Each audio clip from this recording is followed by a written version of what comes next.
You're tuned in to the Brand Ambassador Select Podcast. I'm your host, Lenora, and let's get started on another episode of the Brand Ambassador Select Podcast. So everyone has their own definition of life goals. For some, it could be having a family down the line. Others, kids really aren't in their futures for some couples. And there's even people who just rather live their life solo. To each their own, right? Like there's nobody there to judge you on what you should and shouldn't do in your life. But more now than ever, I've actually noticed that my brothers and I have been helping out our grandma with just things around the house, going to get food, even helping with the physical stuff, moving some things there, driving around and doing all those things. We did that for my other grandparents too, and every step of the way my parents did help. However, growing old is something that is a little bit more difficult to handle when you are by yourself and you are, solo. So you got to think, who's going to remember to pay the bills? Who's going to be there to put food on the table?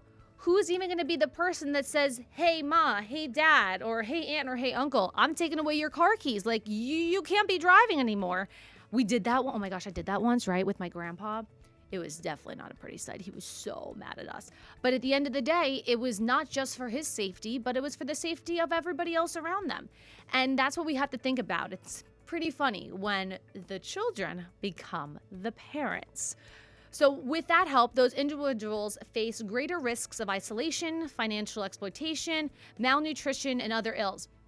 That's exactly what Sara Zeff Geber, the author of Essential Retirement Planning for Solo Agers, says. So Sara is actually really awesome. We have her on the line now. We'll bring her up in just a few seconds. I'm so happy she's going to be joining us today. She's an author, a certified retirement coach, and a professional speaker on retirement and aging. She's reinventing retirement for her generation with a niche specialty as an expert in solo aging. She'll definitely let us know exactly what that is afterwards. So Sara, welcome to today's show. Thank you. Glad to be here. Now, the title of your book, Essential Retirement Planning for Solo Agers, what is a solo ager? That I definitely need a definition for. Sure. Well, when I first started out, I conceived of a solo ager as anyone who didn't have children, who was over 60. But as time went on, people told me that there are lots of other solo agers around besides just people who didn't have children, because many people have children who live 6,000, 9,000 miles away, certainly can't rush in an emergency, or whose kids are estranged from them, or they're just, not around, not somehow available to them. So I've changed the definition of solo ager to really anyone who doesn't have children or who is aging alone for any reason. Yeah, that actually made me think of when you're saying parents and things were further away. We actually just moved my grandma closer to us because as she's getting older, it's a lot easier to know that she's, 15 minutes down the road than, 2 bridges over through Staten Island to get into Brooklyn to finally get to her, worst case scenario. You always need somebody that's close by to you. Exactly right. Now, how did this whole solo aging catch your attention, and why do you actually think it's such a big deal right now? Well, it caught my attention because I'm a solo ager. Oh. Even though I am married, my husband and I don't have children.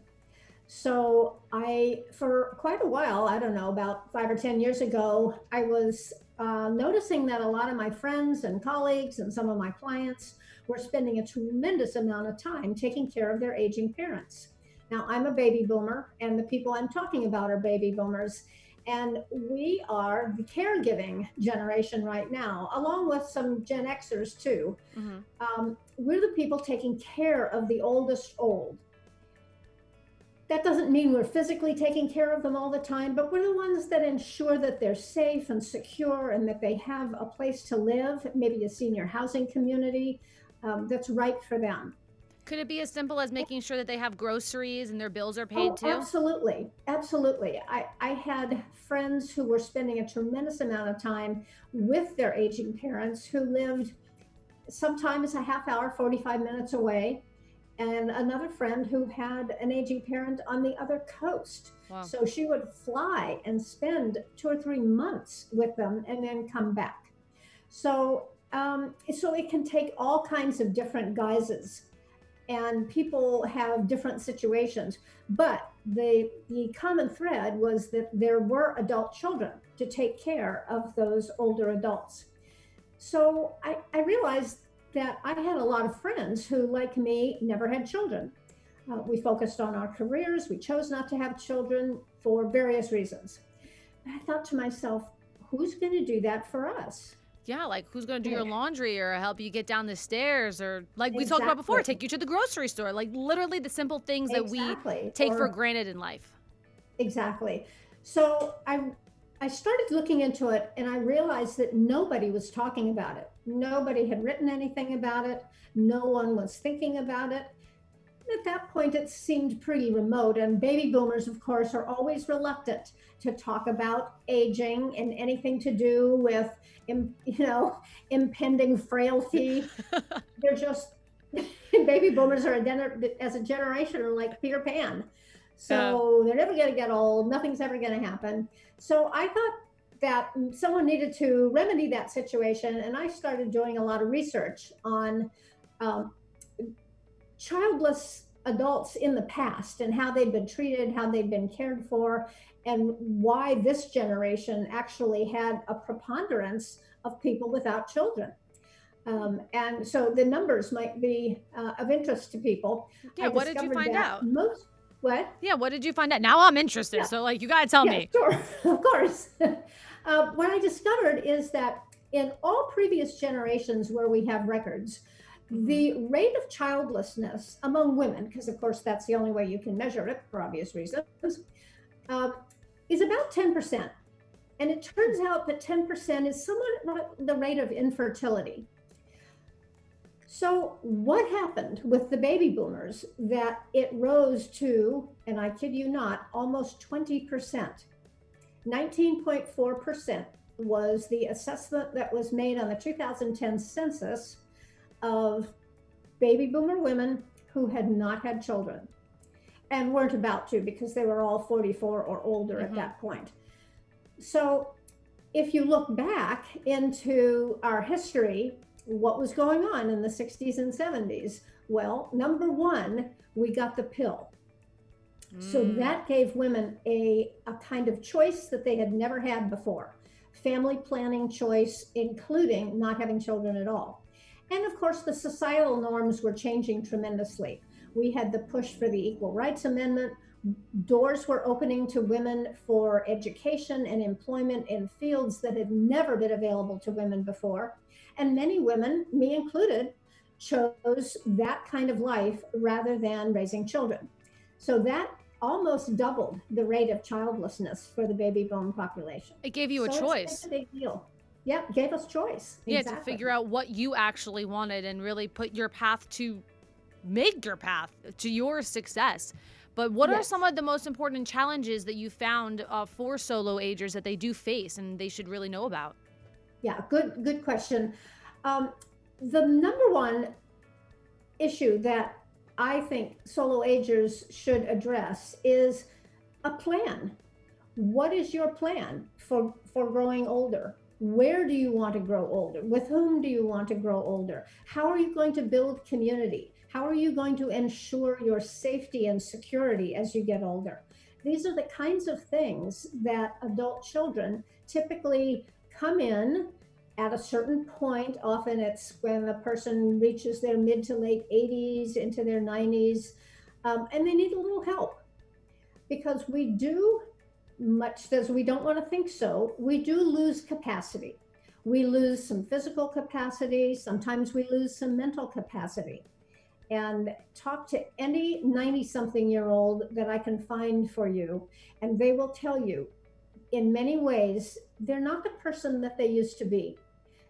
They're still wonderful people. And I know several 96, 97-year-olds, and I love being with them. I love talking to them. I love letting them tell me about what life was like long before I came into this world. But when you ask them about how hard it is to do their taxes, do any of them still do their taxes anymore? No, it's complicated. It's different now. Their mentation is still good, we hope, but not what it used to be. And most of them have asked their adult children to step in and give them a little help with that, even those that are still living independently. It's just life changes, and sometimes you just need to Exactly. extend that offer and be like, hey, listen, I do need some help, and not be embarrassed about it. Exactly. Exactly. So solo agers need to plan for that. And how do they plan, especially financially, from difference than people who do actually have kids? Yeah, well, financially, of course, everyone should plan. And I always advocate finding a financial planner or financial advisor, someone that, even in just a couple of meetings, you don't have to pay for someone to take care of your finances forever, but even in just a couple of meetings, they can give you a good idea of how long your money is going to last. If you plan to quit working when you're 65 or 70, whatever it may be, what is your rate of savings been, and is that going to hold you until you're, say, 100? And that's that's the range that most financial planners will figure it out to, because many people today are living well into their 90s, and many are surpassing 100. In fact, it's so interesting. I just read an article the other day. I'm in California, in the California wine country. I live in Sonoma County, but right next door is Napa County, our more famous cousin. And fortunately, we haven't had a very large rate of the coronavirus hit us in our two counties. But in Napa, there was a senior housing community where a 104-year-old contracted the coronavirus. And he faced it. He was ill for a while, and he recovered, and he's still 104 years old, and he's on the other side of it. So, older people can often surprise you and withstand a lot, and a lot of people are living into their hundreds. I'm hoping that's us one day. Back when I was, probably in my 20s, there was a personality on the radio by the name of Paul Harvey. Have you ever heard of him? No, but I'm intrigued. Keep going. Okay, so he was well known among people my generation. He had this 12 noon show on most of the most popular radio stations in the country. And every day he used to, no, I'm sorry, it was only once a week. He would read off the names of people in the country that had reached 100. And I suppose that, he was that popular that people would call in and let him know, well, my aunt is just about to reach 100, or my cousin just reached 100. Anyway, he would read those off once a week in this country. Now, you couldn't do that once a day. There are hundreds of people crossing that centenarian mark all the time, every day. So we're living a lot longer, and we need to plan for that financially. And when I say community-wise, we need to really understand who our community is and where we are going to continue to have a sense of community as we get older. So all of those things are important. Planning for our welfare, our safety and security, planning for our finances, and planning for our community. It's kind of like a three-legged stool. So I'm wondering about living arrangements, because I know, and I was reading a lot of your stuff online, and that you found out from your research that most people who were in the assisted livings and all that stuff, is because like their kids kind of put them there. What advice do you have for the individuals who don't have that push in that direction to really let somebody else take care of them? Sure. Well, there's many different answers, and there's many different ways to build community. I am not a fan of aging in place if what aging in place means to you is letting the years go by in your 2 or 3 story suburban home on a cul-de-sac somewhere with no local transportation nearby. I'm just not a fan of that at all, especially for solo agers. So I encourage people to think about where they might build a community and make those changes early so that they can actually build that community before they start to get into their late 70s, 80s, and beyond. Now, that can be anywhere. It can be a senior housing community, and I think most senior housing is wonderful. There are many, many fine independent living, assisted living communities out there. There's continuing care communities, but not everyone can afford those.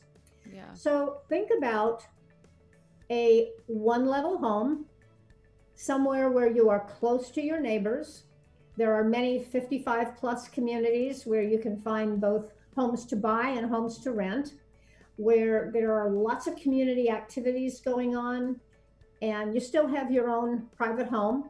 The same need can be fulfilled nicely through a mobile home. And I have seen some wonderful, wonderful mobile home parks. I've become quite a fan of mobile home communities because it does give you that sense of community. So why is that different from a freestanding home somewhere? Well, most mobile home courts, you don't drive into a garage and close the door and never see another person. You have to go park somewhere, sometimes next to your home, but sometimes in a parking lot that's kind of on the outskirts, and you walk to your home. And you pass all kinds of other homes and people out tending to their little gardens or walking their dogs or just saying hello. Most mobile home communities have monthly events like potlucks and movie nights. Some of the bigger ones have beautiful community centers with swimming pools and workout rooms. They're just really delightful places. Right? They're beautiful. They're wonderful. They're absolutely wonderful. Now, I realize that not all states have climates that are conducive to mobile home parks. Yeah. Again, being in California, I see a lot of them. They're all over the Southwest and I think the Southeast too, although in the Southeast has to worry some about hurricanes and tornadoes and that kind of thing that we typically don't have out here. So I'm a big fan of mobile home parks, condominium complexes and apartment complexes, as long as they're set up in such a way that people get to see each other, get to know each other. Maybe there's a communal laundry area. You have to go collect your mail somewhere and you see other people. The way you build community is when you see people, when you say hello every day, and eventually you get to know a little about that person and you do favors for one another. And I've rarely seen a mobile home community, again, for instance, where people didn't know their neighbors and didn't interact frequently with them. And the same can be true. You kind of have to work a little harder at it.